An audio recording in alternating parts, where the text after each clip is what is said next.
Hello, folks. We're out here at the Hole-in-One tournament at the Sleepy Eye Golf Course to benefit Sleepy Eye St. Mary's extracurricular activities and Sleepy Eye Public School extracurricular activities, or I could say special activities too.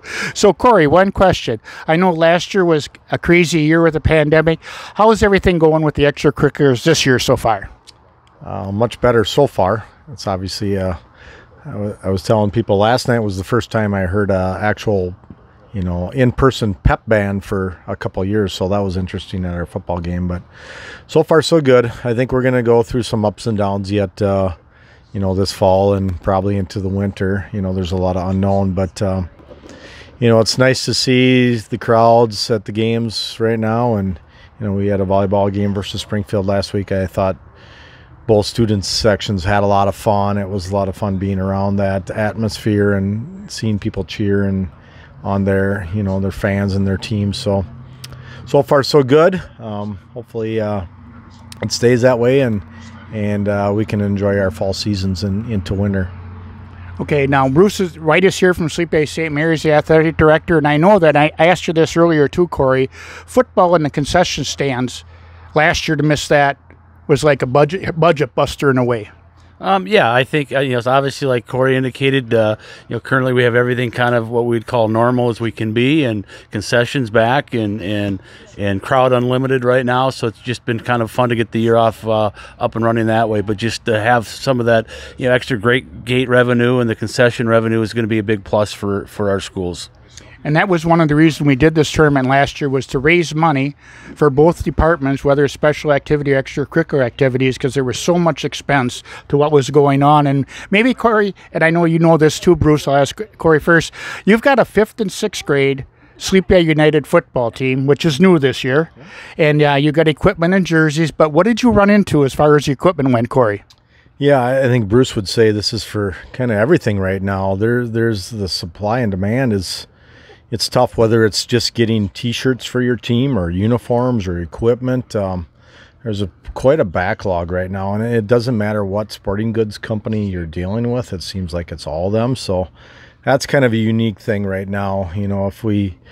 For example, if Bruce wants to get something for his winter basketball team right now, he probably wants to order it now if he wants to get it for his season. So unfortunately, there's a shortage. Whether it's equipment, uniforms, T-shirts, sweatshirts, those types of things. So that's a unique thing we're going through right now. And then there's some limited sizes of things you can get. So if you're trying to get something for your fans or your parents, so that's a little bit different situation we're dealing with. But hopefully, that changes too. Hopefully people get back to the workforce and are able to get us the things that we need for our teams, for our players, for our kids, for our coaches, for our fans.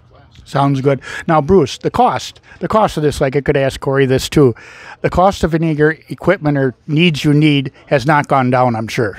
Well, no, I think the other thing with that, everything seems to go up in cost and things like that. Like Corey said, it's kind of the demand is pretty tough right now. If you got to be on top of things. I know he had ordered some football helmets for the youth program, and they're not even here yet.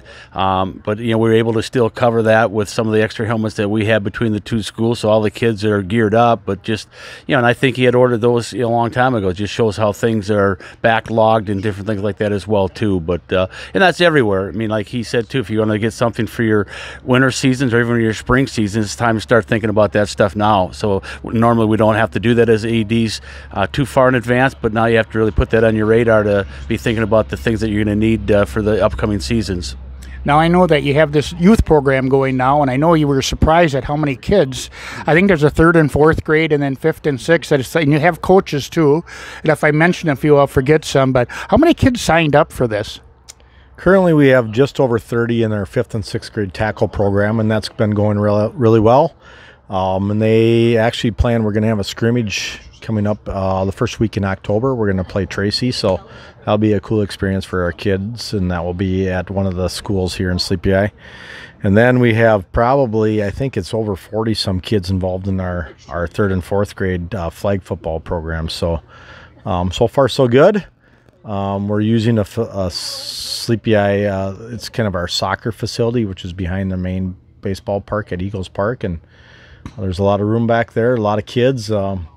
We've got some great volunteer coaches that are in place, and so far it's been really good experience, and a lot of kids involved. I know that is, and I know, Bruce, you've got a lot of the different coaches and from both schools involved. I know Craig Murphy's involved, and I know that Brent Kuchar, I think, is involved too. And it's like there's a lot of other volunteer parents that are helping with these youth programs too, right?